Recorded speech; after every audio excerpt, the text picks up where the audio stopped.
Well, we're spraying some Volterra onto some canola stubble this morning by Nobleford, and this field is going to be going into lentils, so this is going to give us really good kochia control for the next couple weeks.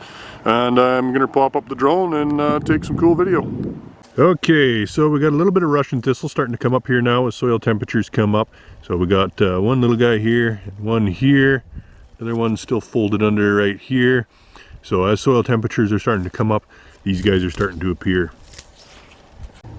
And here's some of the yellow whitlow grass starting to make an appearance. Still seems pretty small so far, but this stuff will grow in a hurry, although it never does get very big. It stays pretty small and it's not really a concern.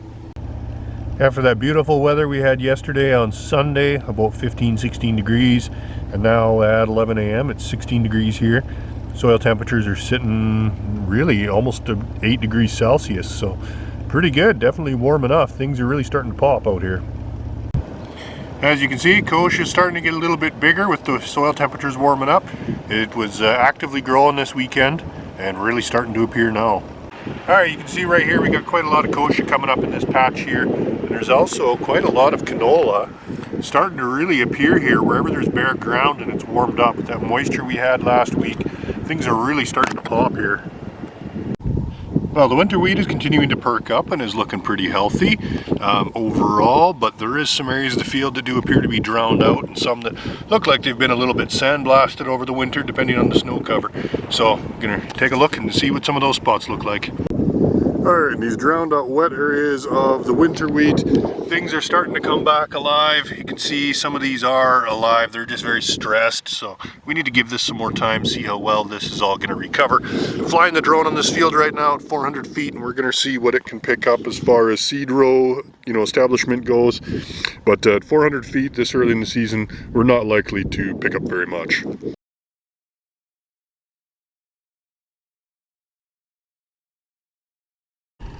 Here's a nice little flicksweed. This one's about 1.5 inches wide, and this week with temperatures the way they are, this thing is going to be a Christmas tree in just a couple weeks before you know it. And this is what happens when your agronomist sits in front of a computer and gets fat over the winter.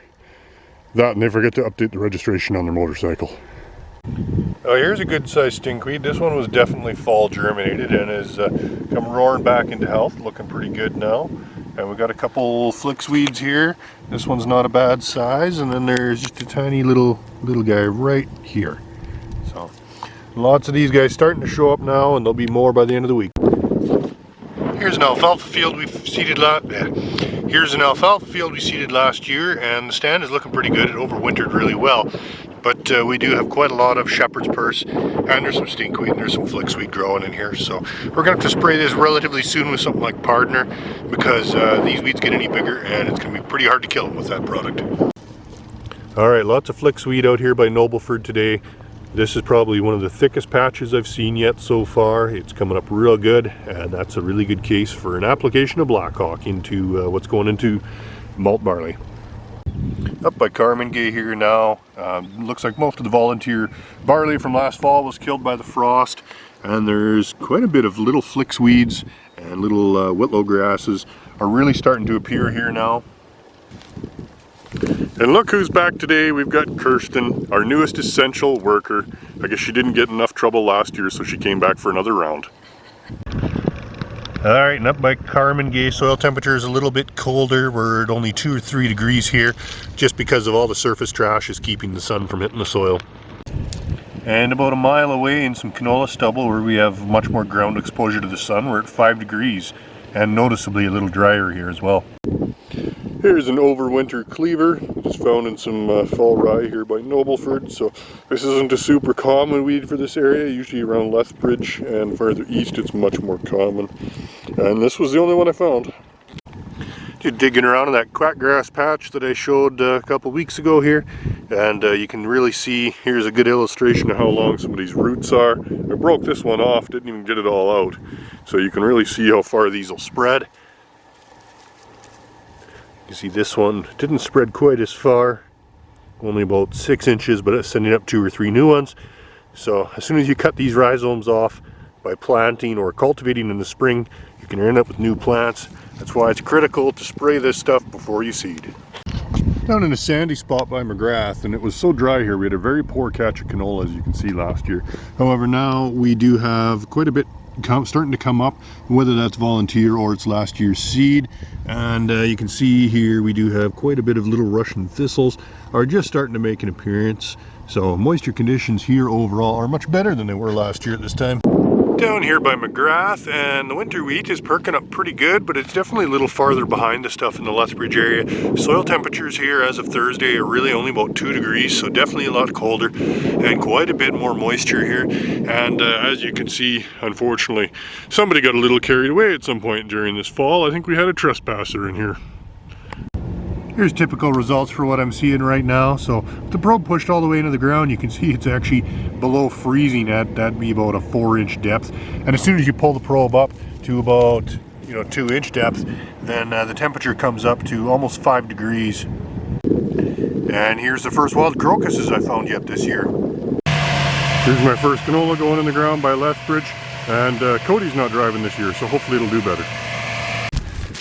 Out in my field, up here in Spring Point, north of Pincher Creek, and there's quite a bit of whitlow grass in here. A couple different biotypes, as well as some flicksweed has come up in here, as well as some old forage grasses, because this was an alfalfa field just last year. Eric, what do you think? How does it look? Good. Yeah, do you see lots of weeds? Yeah. What do you know what weeds do? No. They reduce the yield of your crop. Yeah. Yeah. Do you want to go see a seed drill next? No. Oh. I want to see a combine. Well, there's no combines going this time of the year, but you love combines, don't you? Yeah. Yeah. All right, over there is a seed drill. We're seeding some yellow peas here. This is Friday evening, and things are looking pretty good. Our seed depth is about 1.5 inches, and this field, right after being finished seeding, we're going to get treated with Authority Supreme, and that's going to keep this field really clean of both kochia and wild oats.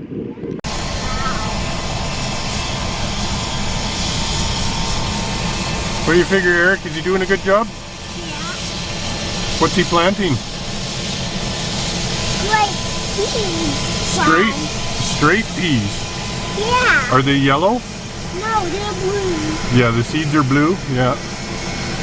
They're going to grow. And that's making the top so that she grows. So what I guess it will grow so much. So much, yeah. Yeah. That's what it does.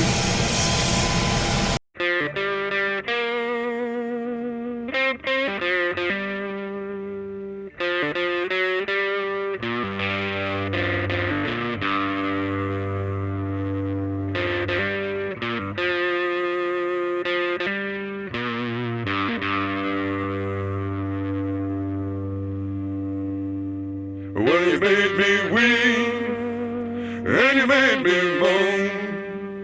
When you caused me to leave, child, my happy home. But someday, baby, you ain't worry my life anymore.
What a dirty mistreater, that was no good.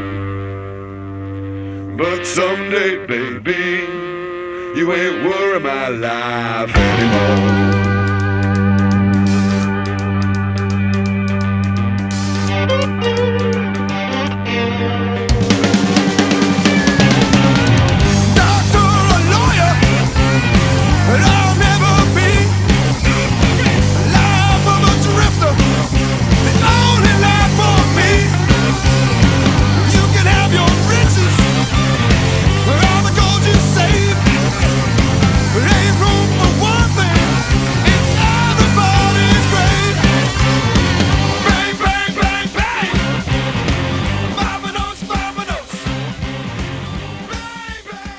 Good night. Thanks for watching.